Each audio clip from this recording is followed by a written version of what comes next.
a gente muitas vezes tem aquela ideia, né, de que trabalhar com as crianças é ver um cantinho que tem, certo? E aí bota às vezes a criança naquele cantinho, pega uns papéis, alguma coisa assim, pinta, coloca lá, certo? E uma coisa que não sei vocês, mas eu observo que o presente tempo dá uma atenção maior para as crianças. Você percebe que assim, a questão de mídia, os brinquedos, assim, você quando vai olhar alguns desenhos animados, assim, você percebe que há uma intenção de passar um conceito. E enquanto às vezes a gente olha para a criança pensando assim, não está entendendo nada, no ambiente secular há todo o investimento que aí quando às vezes você vai conversar com a criança, você fala assim, não foi esse o filho com quem eu falei de manhã, entendeu? Esse filho de tarde está diferente, porque assim, o processo aconteceu, certo? E aí a questão de como é que fica a nossa atenção, por exemplo, aqui no livro, né, a Teologia da Educação Cristã, de Lawrence Richard, ele na página 134, quando fala da educação das crianças, ele chega até dizer o seguinte: seria errado criticar a educação infantil atual com base em clichês. Sem dúvida, alguns clichês se repetem cada domingo de manhã nas classes de escola dominical, mas vemos atualmente algumas mudanças para o bom, entre aspas, ensino em nossas escolas dominicais e outros departamentos das igrejas. É necessário analisar estas críticas com vagar, mesmo aquelas que não concordamos de todo. Clichês de educação cristã infantil são fáceis de detectar. Aí ele conta uma história. A senhora Wilson está ensinando o livro de Sofonias para os de 4 e 5 anos. Eles estão decorando um versículo de cada capítulo, principalmente versículos que falem de ira, justiça e mansidão, que as crianças nem sabem o que é. Ela tem muitas dificuldades para mantê-las em silêncio, para que possa ensinar. E quando elas ficam muito inquietas, ela canta com eles corinho, com temas interessantes como dá-me óleo para minha lâmpada. E é claro, no fim de cada aula, ela faz um apelo. Carla Friend é uma professora de atividade. Ela ocupa as crianças com desenho de figuras bíblicas durante quase toda a hora. Corre através da sua história bíblica semanal e fica conversando com Maria, a menina que a ajuda, enquanto as crianças voltam a recortar e colorir. Outro dia em casa, minha esposa estava conversando que assim, meu filho é bem pimentinha, então ela tem medo de deixar ele sozinho em culto infantil. Tem igreja que às vezes ela deixa, mas tem igreja que ela fica cabreira. Aí ela estava lá, né, só olhando para ver, né, algumas coisas e tudo, até porque realmente ele estava puxando coisas de outros garotos, garoto puxando dele, que negócio todinho, né, e esses meninos de 5 anos, me dá isso aqui, ele não, então assim, se achando, né, e as meninas, assim, acho que era uma adolescente, uma outra adolescente, assim, e uma conversando com a outra, batendo papo, dando um negócio para as crianças, assim, mais ou menos assim, entende? E eu pensando assim, meu Deus, ainda bem que não teve uma criança que se machucou, né? Porque como é que ficaria a situação da igreja depois, certo? Porque a menina não está pensando em nada disso, certo? E às vezes o pastor está tranquilo, porque não, tem o culto infantil. Mas às vezes quem está coordenando o trabalho, quer saber? Fulano, me ajuda lá? E pronto, e vamos embora. E aí, voltando para cá, não tinha nada a ver aqui, eu lendo aqui, eu lembrei do que acontece às vezes com as crianças da gente, né? E aqui, conversando com a Maria, a menina que a ajuda, enquanto as crianças voltam a recortar e colorir. Ela acha que a história bíblica é algo muito bom, mas que as crianças só aprendem fazendo, de maneira que inventa muitas coisas para mantê-las ocupadas. Harry Croft acha que o preparo moral precisa começar cedo, e que a melhor maneira é a compreensão da palavra de Deus. Ele quase só usa histórias do Novo Testamento, histórias que enfatizam um comportamento aceitável e atitudes boas e cristãs. Primeiro, ele faz com que as crianças gravem a história bíblica. Depois, ele lhes explica valores como verdade, repartir, ajudar, honestidade, misericórdia, bondade e assim por diante, à medida que aparecem nas histórias. É fácil fazer um clichê, mas mesmo sabendo que pessoas como a senhora Wilson, Carla e Harry ensinam em nossas escolas dominicais, isto não nos fornece uma base válida para avaliação da educação infantil na igreja. Uma crítica válida deve englobar uma análise do melhor que está sendo feito, não do pior. Por esta razão, precisamos começar nossa reflexão sobre a educação infantil com o esboço do ensino eficiente. Precisamos ver o bom, avaliá-lo e ver se não é possível melhorá-lo. E aí ele fala sobre o que seria uma educação infantil boa. Aí ele cita um determinado livro norte-americano, dizendo que traz a melhor educação de crianças conservadora. Nesse livro, a senhorita McDaniel, editora infantil da Scripture Press Publication, por longo tempo ativa professora de crianças, começa seu raciocínio sobre como crianças aprendem com o conceito de que isto envolve experimentar a verdade bíblica. Ela escreve: antes de discutir como crianças aprendem ou experimentam as verdades bíblicas, o professor cristão tem de considerar algumas coisas. Que a definição de aprendizado é experimentar princípios abstratos, ou seja, as verdades bíblicas, difíceis de compreender para uma criança. 2. Que histórias bíblicas, veículo de ensino mais usado, descrevem acontecimentos de outra cultura e são difíceis de apresentar como realidade. Aqui eu abro um parêntese. Eu dirigi uma congregação numa favela chamada Favela do Dique, lá em Vila dos Teles, e aí eu lembro que eu fui preparar uma série de mensagens chamada Guerreiros para este Tempo. Eu era seminarista. E aí, qual era a minha base bíblica? O livro de Josué. Aí eu comecei, todo animado, até que a Roberta, hoje é mulher feita, tem filho e tudo tal, na época ela tinha acho que 10 ou 11 anos. Aí ela: Roberlan, eu todo bobo, né? Pois não, achando assim, vou explicar as coisas da Bíblia para essa criança. Aí ela: mas se Deus é amor, por que tanta morte aí? Porque o ambiente que a gente estava era comum ter morte, né? Vez por outra chegava no domingo, tinha um corpo boiando, alguma coisa assim, tudo tal. Então, aí por exemplo, no meu caso era tranquilo, né? Assim, eu lembro que uma vez um irmão estava me dando carona, aí o pessoal me viu e a orientação que eles tinham era de não revidar nada, então eles iam andando normalmente, como se nada tivesse acontecendo. Eu sabia quem era, né? Mas quem era de fora não sabia, só pensava que eram os garotos andando. Até porque você olhava e realmente, assim, parecia um garoto comum.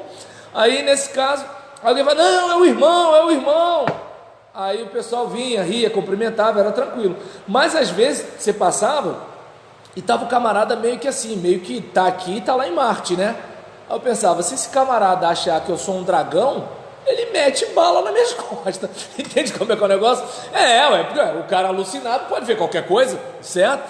Então, aí, por exemplo, era muito comum a gente lidar. Eu lembro que outro dia tinha um trabalho da denominação batista chamado Núcleo de Estudo Bíblico, que a gente chamava de NEB, e aí eu fazia muito isso na casa do pessoal.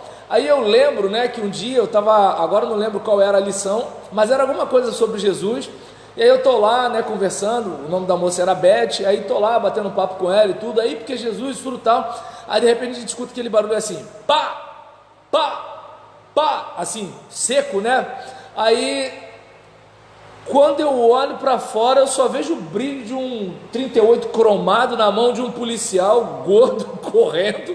Aí nesse negócio, né, com todo respeito aos policiais, mas o cara tava fora de forma. Aí nesse caso, aí eu só vi aquilo assim, ela: vai, irmão, continua aí. Então, ou seja, normal, jovem, eu que estava estranhando. Só para ter mais ou menos uma ideia, que assim, eu não estou querendo contar as histórias da favela, mas é que assim, a menina estava me questionando, por quê? porque eu estava apresentando uma realidade violenta, e a ideia que ela tinha de Bíblia, de Deus, era uma realidade sem violência, só que essa tinha. Aí você percebe que assim, tudo bem que era espada, mas era violência, e ela não era burra, entende? Aí engavetei minha série de sermões guerreiros por esse tempo, que eu falei assim, eu não vou saber explicar, entendeu? Aí, por exemplo, você está contando a história, certo? Mas assim, a história está falando de cultura. Então, daí a você fazer a aplicação, é como, por exemplo, servos, obedecei vossos senhores como ao Senhor. A gente, com a maior naturalidade, faz uma aplicação para o mercado de trabalho. Mas agora, se você fizer uma leitura implicante, você vai verificar o seguinte: Paulo não condenou a escravatura. A Bíblia não condenou a escravatura, entende? Ou seja, pelo contrário, a orientação que aquelas pessoas tiveram foi o quê? Atenda, obedeça, abaixa a cabeça e respeita. Sendo que com o passar dos anos, entre os próprios cristãos, inclusive nos Estados Unidos, onde chegou a ter uma cisão entre batistas do norte e batistas do sul, porque inclusive tinha missionário que iria para o campo financiado por batistas escravocratas, e aí teve gente que falou, não, isso está errado, só para ter mais ou menos uma ideia. Então, mas quantos anos se passaram para que os cristãos fossem resistentes a isso? Não pelo texto bíblico falando do contexto histórico, mas pelos valores bíblicos, os cristãos, pô, isso não está legal. Não sei se deu para perceber que assim, a gente como adulto, para processar o negócio é difícil. Imagine uma situação dessa. Então, aí é como, por exemplo, às vezes você pode estar passando um negócio com a melhor das intenções, e às vezes você, aquela criança, ela pode estar aprendendo uma outra coisa. Então, a gente sempre cantou, né?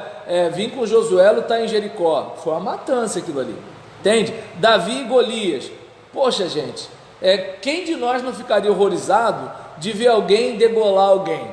Então, ou seja, mas a gente conta como se fosse assim, a coisa mais normal do mundo. Não é, entende?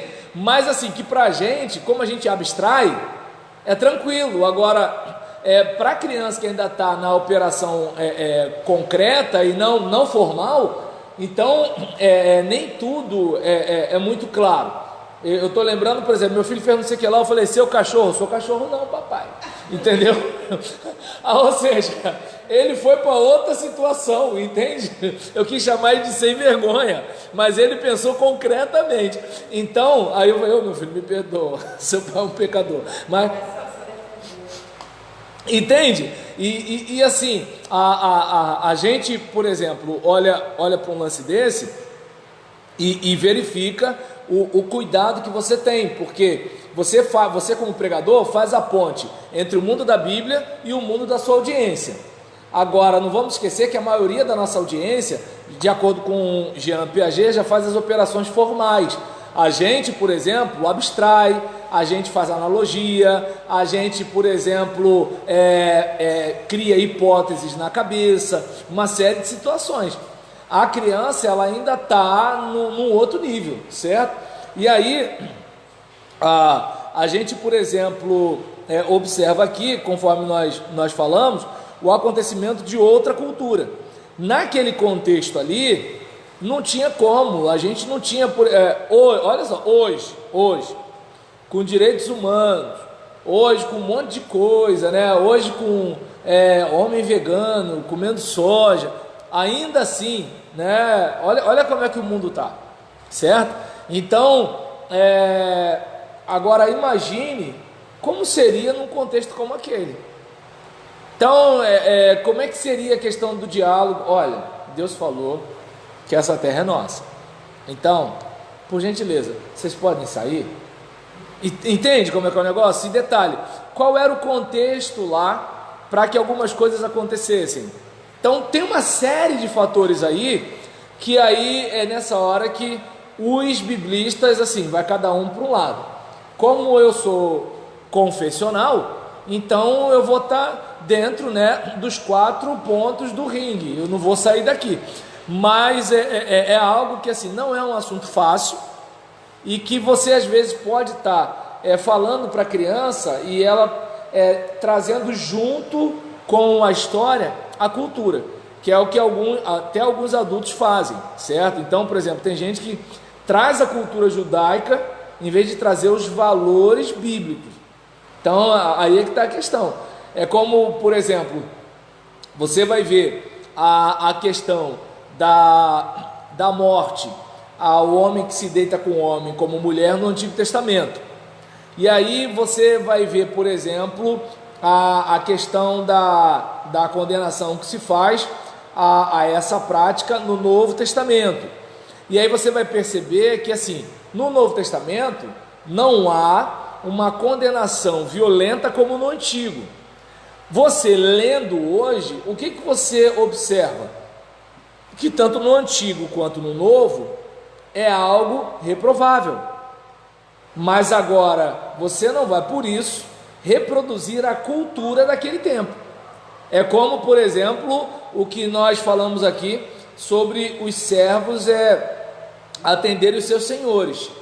Hoje, por exemplo, nós vamos lá, pegamos os valores do tipo, olha, você está trabalhando para alguém, porque o nosso sistema hoje é capitalista. Houve, por exemplo, a questão da escravidão, tivemos feudalismo, tivemos um monte de coisa aí. E em cada período da história, algo parece o seguinte, só tem isso. Hoje, no caso, muita gente critica o capitalismo e alguns tentaram o socialismo. Não deu certo, certo? E assim, quer dizer, deu certo para quem plantou, mas assim, tirando esses aí, Revolução dos Bichos na veia, ó. Então, a gente, por exemplo, vai olhar para esse lance e verificar o seguinte, olha, você vai trabalhar a sua atitude, porque você entende que Deus sustenta você. Agora, se a gente pegar a cultura, aí o cara, tá vendo? Eu posso sim ter escravo, porque a Bíblia mostra que homens de Deus tinham escravo, e por aí vai, certo? Aí vem aquela questão da poligamia e um monte de situações. Então é algo para a gente ter bastante cuidado. E o ponto seguinte, falei a definição de aprendizado é experimentar princípios abstratos difíceis de compreender para uma criança. 2, que histórias bíblicas, veículo de ensino mais usado, descrevem acontecimentos de outra cultura e são difíceis de apresentar como realidade. E 3, que toda a atmosfera da educação cristã tem implicações de certo/errado. A maioria das crianças querem ser boas, fazer o que é certo, dar as respostas certas, ser aceitas como pessoas que fazem o que é certo. Isto é muito simples de ilustrar em sentido secular. Data da guerra de 1812 é 1812. Se você sabe a data, você está certo. Não pode haver argumento contrário. Porém, se uma criança expressa sua ideia de mentira, ela está tão preocupada com o aspecto certo e errado, que se vê tentada a responder da maneira certa, mesmo achando que mentira às vezes é válido. Você vê como a atmosfera certo e errado pode confundir uma criança, talvez até criando nela um sentimento de culpa por não ter dado sua resposta honesta? Referindo-se ao fato de que outros na educação cristã observam estes problemas, concluindo que a Bíblia não é para crianças. Concluindo que a Bíblia não é para crianças, a senhorita McDaniel rejeita a solução deles. Ensinar somente o que é provável que a criança entenda. Histórias bíblicas geralmente tratadas como se fossem lendas, sem importância para a vida. Ou 2, ação social baseada em princípios bíblicos e definida como vida cristã. Para ela, esta solução é desnecessária, por causa da atuação do Espírito Santo no ensino e porque a Escritura é importante e essencial para o desenvolvimento pessoal e espiritual da criança. Então, às vezes, a pessoa pode ser tentada a contar a história bíblica como quem está falando do Rei Leão, como quem está falando de Hércules, como está falando de alguma coisa assim, né? para que assim a criança fique impressionada com o fantástico, aquela coisa todinha, e aí nisso ela veja algumas coisas e não tenha dificuldade. Mas aí a gente precisa também observar o seguinte: além de eu tentar me ajustar para comunicar à criança, crer que algo sobrenatural também acontece enquanto a gente ensina. Tanto que você, por exemplo, quando pega o texto e prega, às vezes eu lembro de uma vez que assim, eu pregando no livro de... Agora não sei se foi Esdras ou se foi em Ageu, eu acho que foi em Esdras, né? Porque você vai ter... Chegou o risadinha. Aí nesse caso, mas ele gosta mesmo de ética. Então, quando, por exemplo, a gente se depara com algumas situações, eu gosto de pregar sermão evangelístico em texto evangelístico. Eu, por exemplo, eu tenho um pouco de dificuldade de botar Jesus no texto do Antigo Testamento que não faça uma alusão profética a Jesus. Eu tento assim pregar olhando a audiência original. Digamos, vamos lá, você vai ver no Salmo 23, Yahvé é aquele que me pastoreia. Ali Davi não está falando diretamente de Jesus, porque Jesus lhe era oculto, Jesus não tinha sido revelado a ele. Ele está falando para o Deus da aliança com Israel. Claro que nós, quando olhamos no Novo Testamento, nós vamos ver: todo aquele que invocar o nome de Yahvé será salvo. Se você confessar com sua boca que Jesus é Yahvé e crer em seu coração, aí você percebe que Romanos está fazendo uma junção ao texto de Joel, entende? Mas aí você está fazendo lá em Romanos. Não sei se deu para entender onde eu quero chegar. Aí, por exemplo, estou eu pregando em... Ele quer ser visto, entende? Boa noite. Então, aí nesse carro, viu? Pronto, entrou normalmente, tá vendo? Tá. Gente, a Josi, olha, vou falar, se existisse reencarnação, vou falar, hein? Aí, por exemplo, rapaz, está sempre ali. Aí nesse caso, ele olhou para ela com aquela cara assim: oi, amada, graça e paz. Sabe aquele amada que não é amada? Então, aí, por exemplo, estou eu pregando sobre a restauração do templo, e o tema da mensagem era, saia do quase, uma coisa mais ou menos assim, e o subtítulo era porque quase não é nada. E aí eu estava falando que assim, eles estavam no meio da obra, quase terminaram, mas não terminaram.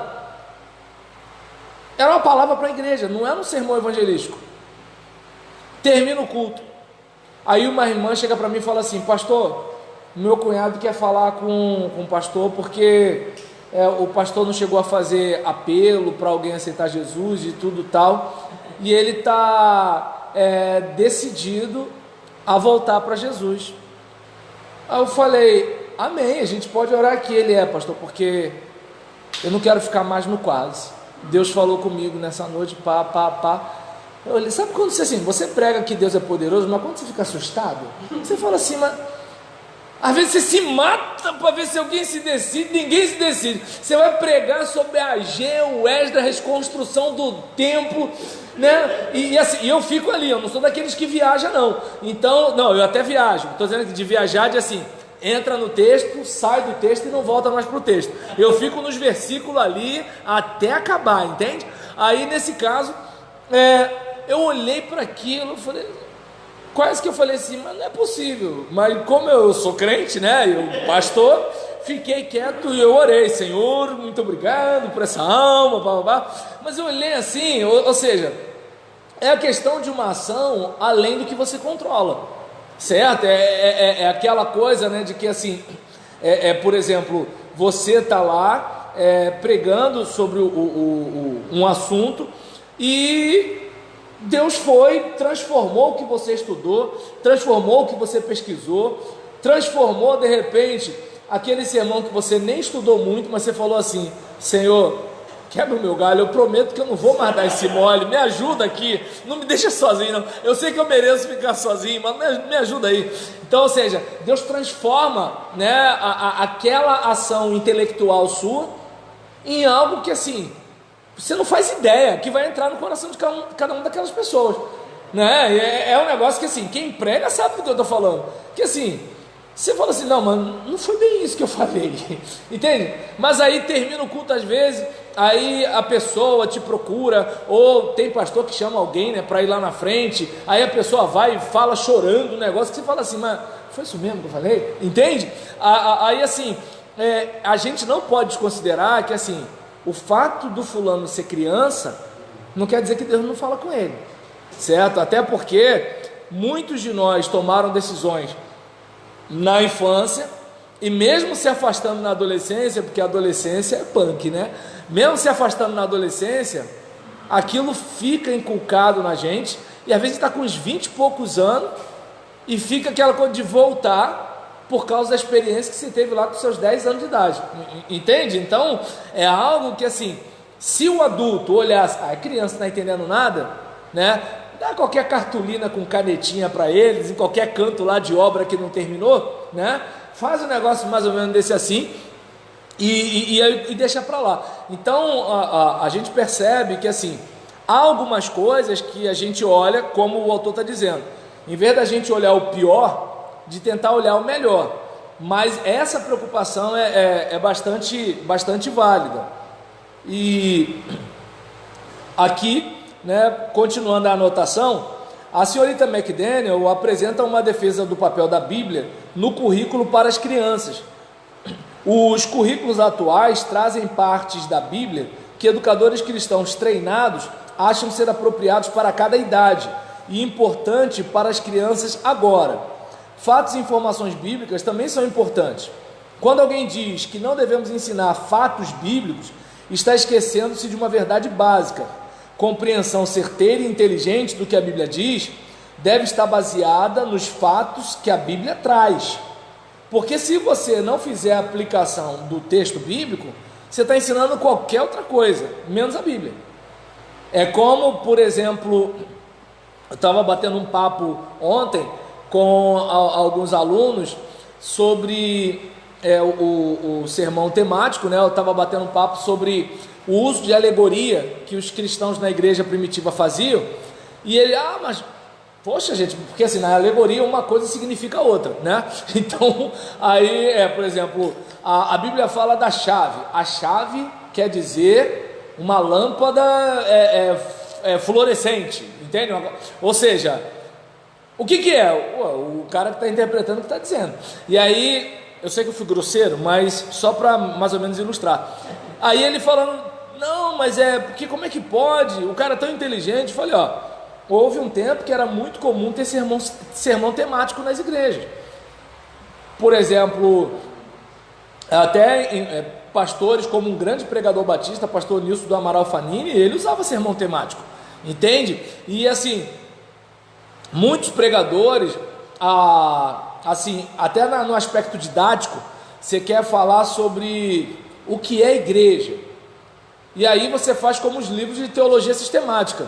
O que é igreja? Igreja é isso, igreja é aquilo, igreja é aquilo outro. No isso é um texto, no aquilo é outro texto, no aquilo outro é outro texto.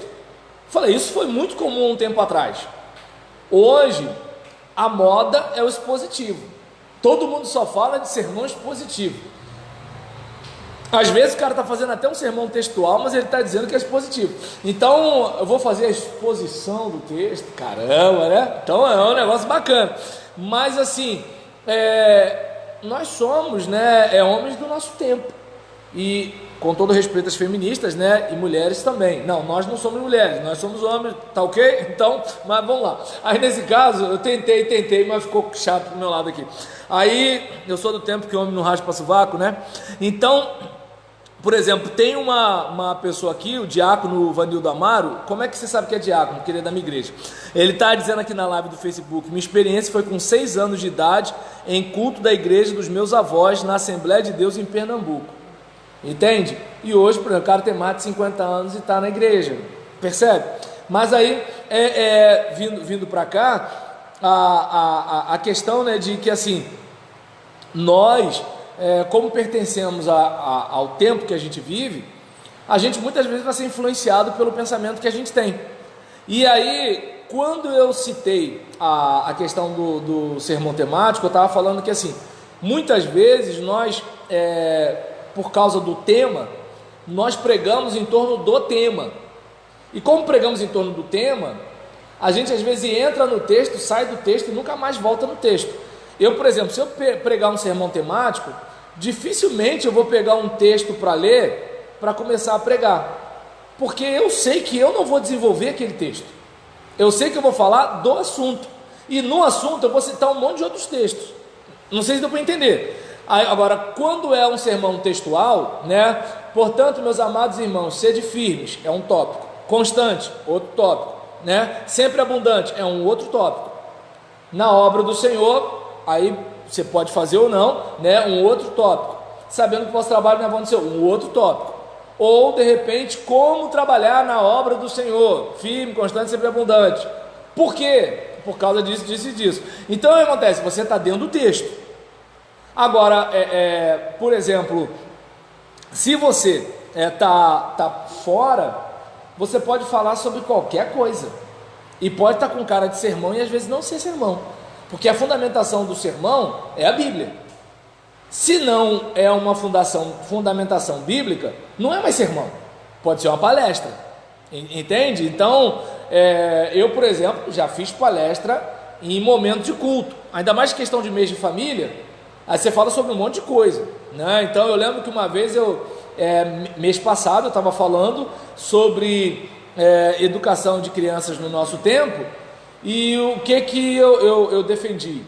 Que a gente precisa ensinar os princípios e valores bíblicos com um ajuste ao nosso tempo, considerando o desenvolvimento infantil.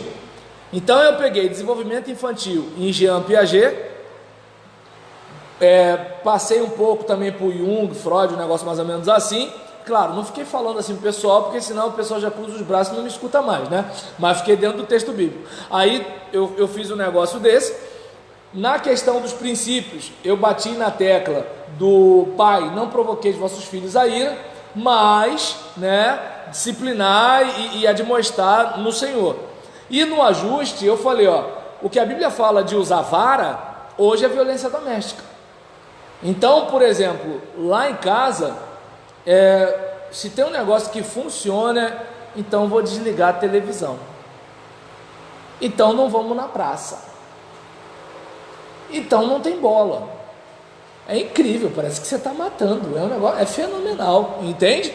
E aí, nesse caso, a gente, por exemplo, vai observar que assim, nessa situação, eu, por exemplo, estava fazendo algo mais para palestra do que para um sermão em si, porque eu estava fundamentado em teóricos, em artigos, em textos legais, e não apenas na questão do texto lá de Efésios, que eu poderia pregar em coisa de assim, 15 minutos, só ali, paz, não provoquei vossos filhos a ira, e mastigar aquilo ali, mastigar Efésios, mastigar os comentários, explicar o contexto. Então, por exemplo, voltando para cá, às vezes a gente, porque a criança é pequena, a gente acha que a criança é burra. Não, você vai ensinar Bíblia para a criança. Então você tem que apresentar os fatos bíblicos para de lá extrair alguma coisa. Nem que você tenha que ter um trabalho para contar que hoje em dia aquilo ali não acontece mais, porque aquela época era não sei o quê, e é por isso que o professor precisa assim, se municiar o máximo possível, porque só Deus sabe o que de repente uma criança pode perguntar, como foi o caso que aconteceu comigo, né? Quando ela veio falar de matança, eu falei, caramba, a menina vê matança direto, né? E aí eu estou falando de matança também, só que essa matança é boa, porque ela é em nome de Deus. Como é que eu faço para explicar um negócio desse? Eu falei, dura coisa me pediste. Eu fui, engavetei o negócio, ela não perguntou mais, eu não falei mais também, eu fiquei ali, entende? Por exemplo, hoje se eu prego de modo simbólico, né? Por exemplo, Davi fala, persegui os meus inimigos e os alcancei. e não voltei enquanto não dei cabo deles. Eu os consumi, eu os atravessei, eu fiz e aconteci. Como é que você faz para pregar isso na igreja? Então você vai, é o seguinte, olha, você tem que lutar contra o diabo dessa forma, você tem que lutar, né, contra os problemas da vida dessa forma, você tem que ser como um soldado comprometido, né, com o cumprimento da missão. Ou seja, você vai pegar aquela questão de como Paulo fala sobre o atleta e fala sobre o soldado, de você, olha, assim como o soldado faz isso, assim como o atleta faz isso, mas agora passar isso para a criança é um pouco complicado. Por quê? Porque a gente entende que assim, a guerra não é boa, ela é necessária, certo? Porque, vamos e venhamos, se você não defendesse o seu país, defendendo, olha como é que é, entende? É aquele negócio, se você não soubesse lutar uma capoeira, sabendo, já é complicado, entende? Se você não pudesse, né, fazer alguma coisa para se defender, como é que seria a situação, né? Porque a gente não vive num mundo cor-de-rosa que todo mundo é legal. E agora sim, isso é o melhor para nós? Não, mas isso é o menos pior. Agora, explicar isso para a criança, porque a gente fala o quê? Não bate no coleguinha. Ué, eu não posso bater no coleguinha, mas Josué pode matar o pessoal? Como é que é isso? Entende? Então é algo para a gente pensar, mas é melhor eu parar de entrar nesse assunto, porque vai que de repente alguém começa a me perguntar sobre esses assuntos, e se eu não respondi para a Roberta, né, não é para o pessoal agora que eu vou responder. E aí, por exemplo, ela chega a bater nessa tecla aqui, né, quando ela diz, quando alguém diz, o professor quer ensinar a Bíblia como realidade, mas será só isto o que ele vai ensinar? Não. Haverá outras coisas. Como a Bíblia surgiu como livro? Quem são os personagens da Bíblia? Quais são alguns dos cristãos de destaques do passado? O que os grandes hinos da igreja têm a nos dizer? Quais são algumas das pessoas que Deus usou? Deixa eu ver aqui. Do que ensinamos, devem surgir alguns conceitos acerca de Deus, salvação, pecado, homem e mundo. Então, no fundo, o livro que a senhorita McDaniel escreveu apresenta um bom ensino da Bíblia, conservador em sala de aula. Ela não ignora a questão do relacionamento. As crianças são ativas. Os métodos podem ser aplicados para descobertas. O procedimento em classe recomenda uma mudança dos interesses dos alunos para as escrituras e de volta para a vida. Incentiva agora uma resposta pessoal a Deus. Evita os erros revelados nos clichês de ensino. O professor absolutista a apresentação de informação que excede a capacidade de compreensão das crianças, métodos de ensino, etc. Então, conforme a gente falou aqui agora há pouco, imagina, você vai trazer um negócio só porque é a Bíblia e a criança vai entender. A criança não é um adulto em miniatura. Lembra do que eu falei sobre Jean Piaget? Ela está numa determinada fase. Então, como, por exemplo, perdão, desculpa, hoje é um pouco mais fácil conversar com meu filho, mas houve um tempo que era mais questão de frase, não faz isso, faz isso. Aí, por exemplo, eu ainda não entendi, porque quando eu falo, para de graça, aí ele fala, eu quero graça, papai, e começa a chorar. Eu falo, o que tem na cabeça dele? Eu não sei, né? Mas tirando isso, né?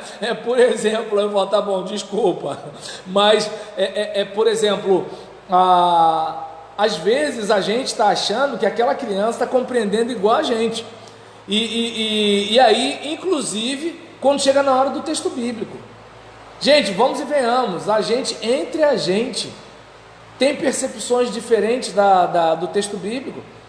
Não, mas a Bíblia diz.